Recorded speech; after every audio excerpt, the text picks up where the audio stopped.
This week, I have been experimenting making some salsa verde for the first time by myself.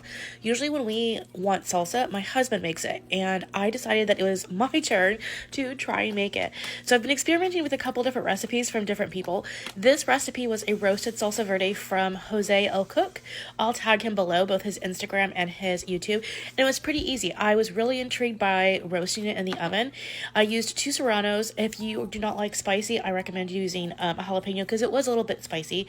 It had about 6 tomatillos and 2 cloves of garlic. I actually forgot here, I forgot to put the onion in, but it's about a quarter of onion as well that I add later that you can see. Roast it in the oven until it gets kind of charred and brown and you can kind of tell that it's roasted, just like this. It was absolutely beautiful. I will say this smelled delicious. Don't forget the oil. Before you put it in the oven, make sure that you really kind of oil them up so that they get nice and brown and don't just burn. Then you blend them all up.